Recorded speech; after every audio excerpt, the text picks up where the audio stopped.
Good evening, councillors. I'm tabling this question all about air pollution for a few reasons. The first one is the quality of air in Cambridge is now so bad down my road on Cherrington Road, I'm one of these bad boys. Steroids, they're not good for me, they have horrible, horrible side effects and I don't want to be on them. It also coincides with an answer given by Cambridgeshire County Council, who said they have no legal powers to do anything to improve air quality. Also, air pollution dissolves our statues and buildings. You only have to look at the church I was baptised in, the Church of English Martyrs on Hills Road, to see the damage that's been done. And because I want statues of Councillor Florence A. Keynes and Councillor Eva Hutch on the two empty plinths outside of the Guildhall, I don't want them to be ruined by the poor air quality. Fourth, the city deal, putting electric motors under non-diesel solutions to transport. This is something that's coming up again and again. So, really what I'm looking for now with this question is to find out what powers and duties the City Council and District Councils generally have. So, my questions are, one, what legal powers does Cambridge City Council have to control air pollution and improve air quality? And secondly, what automatic legal mechanisms kick in particular, which compel the City Council to take action when air quality falls below a certain floor or pollution is too high, for example, on public health grounds? Thank you very much.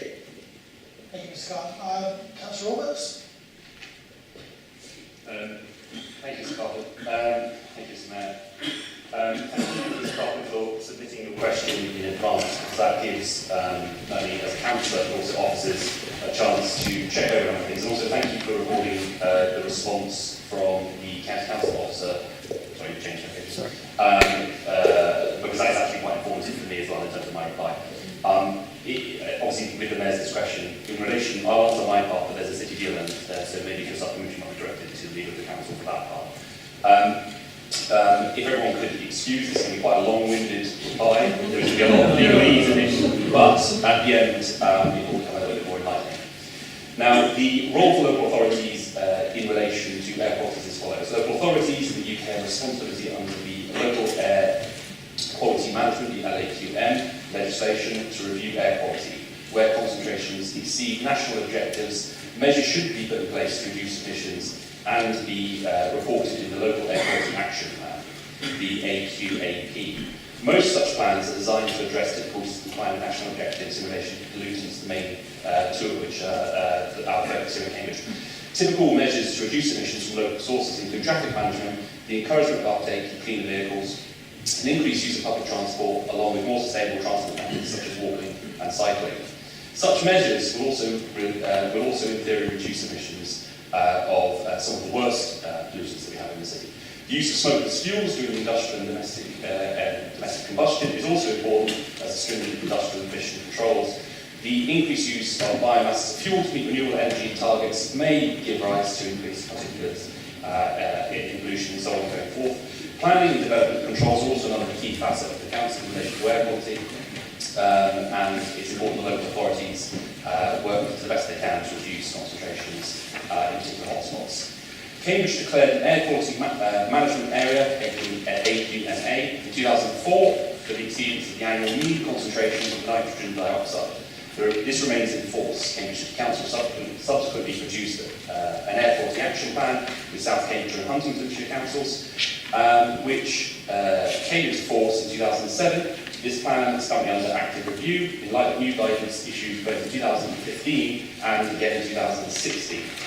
Now, in terms of legislation and guidance, enabling legislation is contained in the Environment Act 1995, Part 4, Section 80 to 91. In essence, Cambridgeshire Council, as a district authority, has a duty to monitor and report on the state of air quality in relation to prescribed pollutants and produce an action plan to tackle any exceedance of that objective.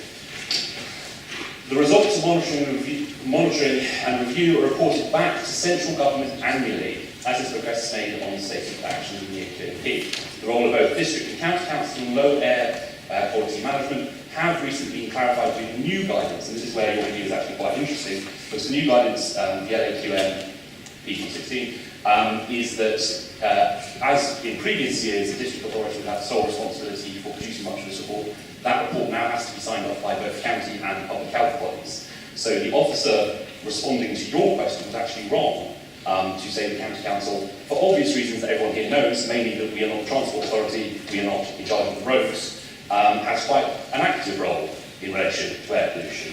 The analogy when Councillor O'Connell first came to council, just a very pertinent question along similar lines to yourself about pollution in relation to at least on the family from memory.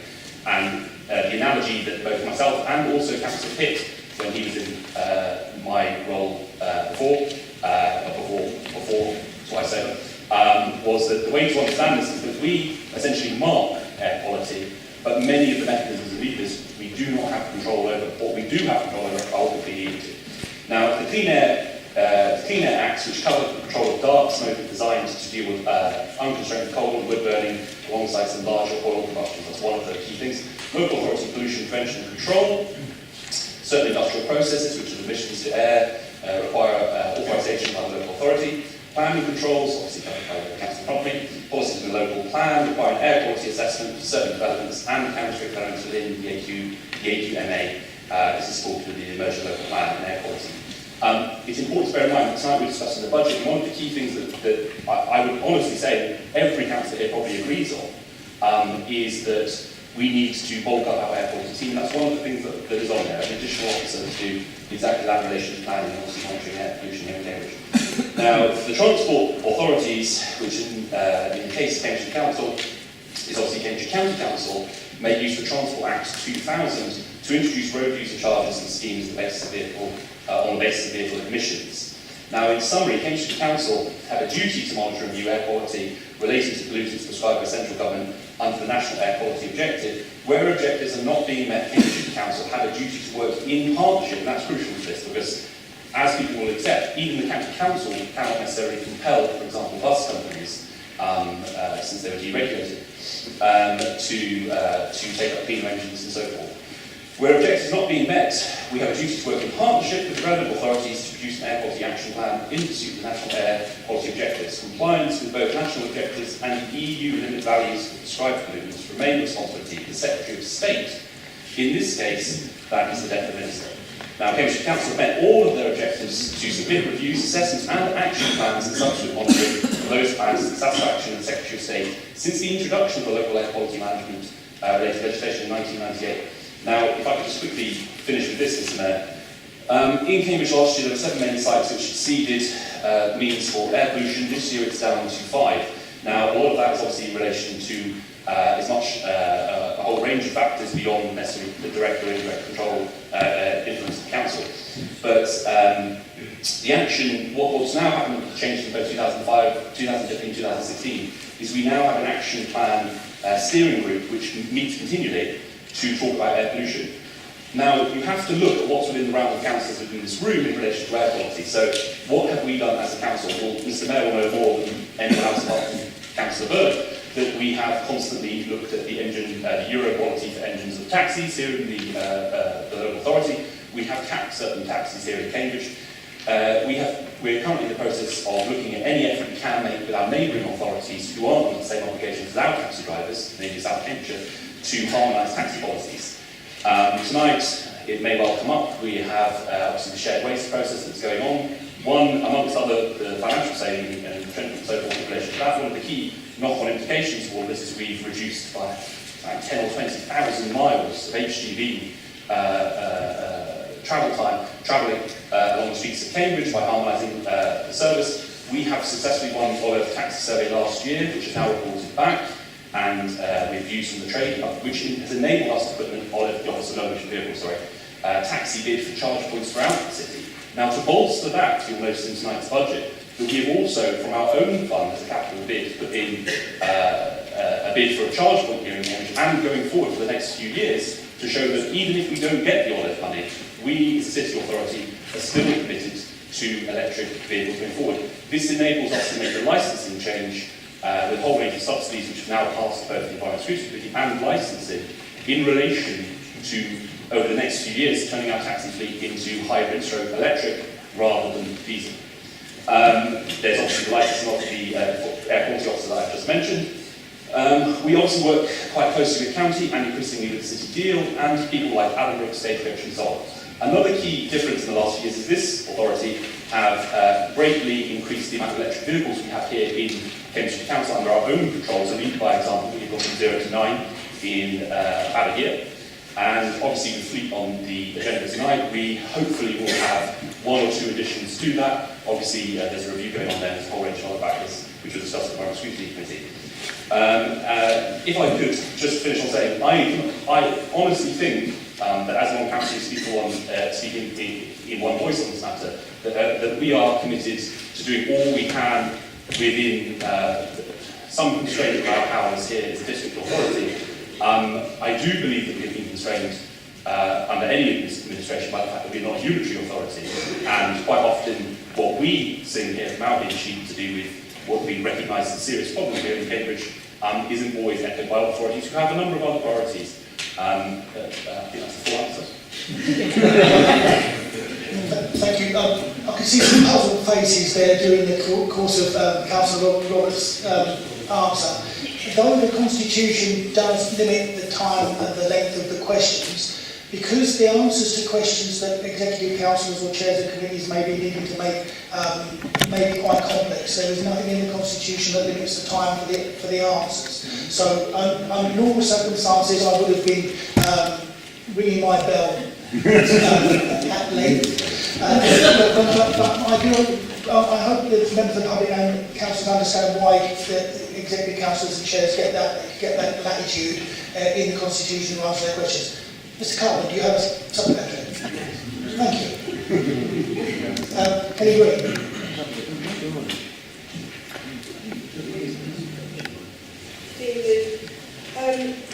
Cambridgeshire and Peterborough Clinical Commissioning Group are consulting the public about moving the current out-of-hours GP base from Chesterton Medical Centre to the integrated clinic at Addenbrooke's.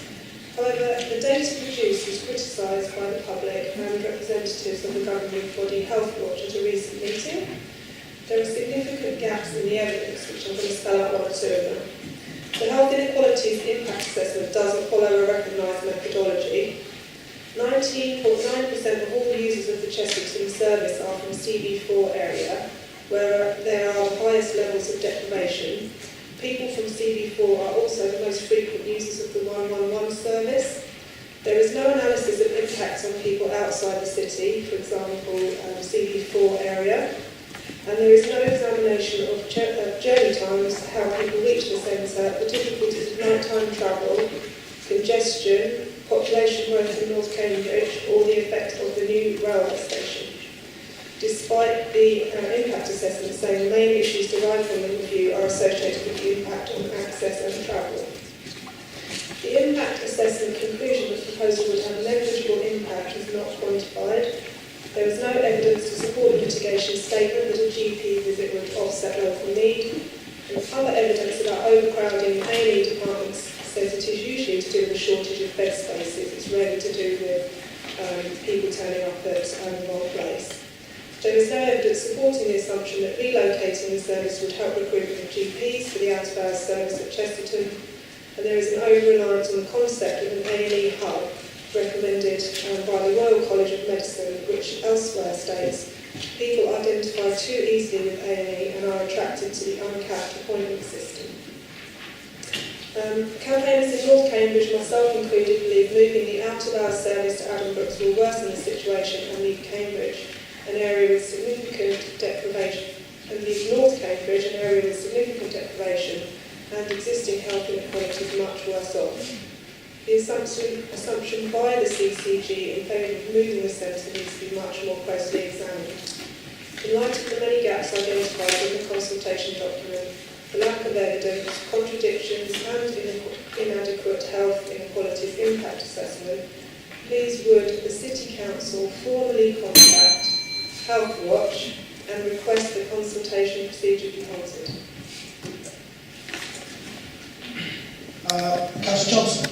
Thank you, Mr. Mayor, and I'd like to thank Ms. Sweeney for coming this evening and asking this question and giving the advanced side of the question in advance. That was very helpful. I'd like to deal with this question in 2 ways. First of all, set out my own views about what is proposed, and also provide a response to the matter raised about the consultation. The City Council, in its role, as a community leader, wishes to improve the health and well-being of local people. The proposal by the CCG to relocate the out-of-hours service to Antony's Hospital, if it goes ahead, does seem likely to result in reduced access to the service by vulnerable people living in North Cambridge, an area, as Ms. Green mentioned, with health inequalities relative to the rest of the city. So I am deeply concerned about the positive and negative consequences of this proposal in making worse these health inequalities. It is clear to me that the NHS, not just in Cambridge, but across the country, is experiencing a crisis in A&E. I understand that this proposal is, in part, a reaction to the crisis and intending to reduce pressure on local A&E services. I fear that this proposal could act as a template for what could happen to other health services in the city, and more importantly, its impact on those who rely on those services when the sustainability and transformation plan for the CCG area is fully established. I understand your local councillors have been working hard to convey your views as part of the consultation into the future of the out-of-hours service, and I am sure that they will continue to press the case in retaining the service in Chesterton because of the valuable benefits it brings to local people. I also appreciate the concerns you have expressed about the process of consultation being followed, and that you feel that the information being provided is not robust enough to allow participants to come to a reasonable view when answering the questions set out in the consultation. I am happy to bring your concerns to the attention of Health Watch Cambridgeshire, whose job it is to make sure that the public are listened to when important decisions are made about our health and services. They have statutory powers and can challenge health and care decision makers if the provision isn't working in the way that it should, or if they think a decision has been made where people have not been able to properly contribute. Unfortunately, I am told by the Chief Executive of Health Watch that they do not have the power to stop this particular consultation. The formal health scrutiny function rests with the County Council's Health Committee, and although its role is not to deal with individual complaints, it can challenge commissioners and health providers about its services and the information given out to the public. I understand that whilst the Health Committee approved the consultation process when it met in January of this year, it added that it would keep an eye on proceedings.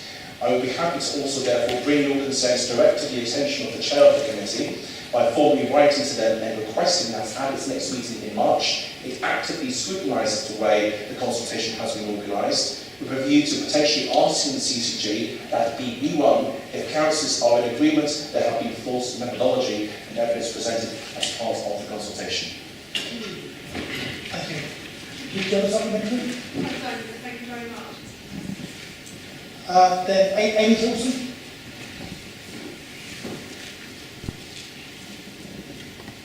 Good evening. I'm speaking this evening on behalf of the Cam Voters Community Association.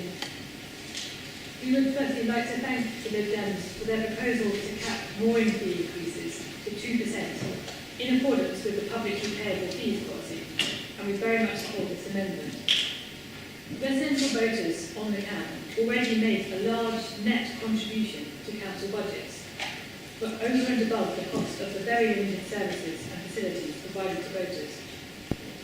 We feel it is unreasonable to ask voters to make an even larger net contribution. For many voters, any significant increase in fees would cause financial hardship and make it difficult for us to plan for the future. We are not party political, and we have been grateful for support from councillors from several parties. However, we believe that this proposed amendment is sensible and just, and one that everyone can stand behind. Can you assure me and my community that any increase in fees will be fair and moderate? Thank you. Councillor Robertson. Right, thank you, Amy, for coming to answer my question. Asking a question.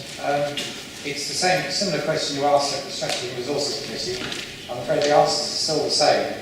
It's too early for us to take decisions before we've done a full assessment of the consultation that we carried out over the winter. And that's the way it has to be for now. We don't. I think it would be wrong for us to prejudge anything and to take the steps at this stage. While I'm standing, I would just want to declare an interest as a Cam Conservator on behalf of the City Council. It's a sort of, I'm not making decisions at this stage, but anyway. Can I also, while I'm standing here, send my condolences to the boaters community, because I gather your colleague Basil died this week, and he was a great character on the river, I'm told. So I'm very sorry to hear about that. I look forward to working with you on the Vermont's issue in due course. Do you have a supplementary? No. Thank you. Mrs. Hyde.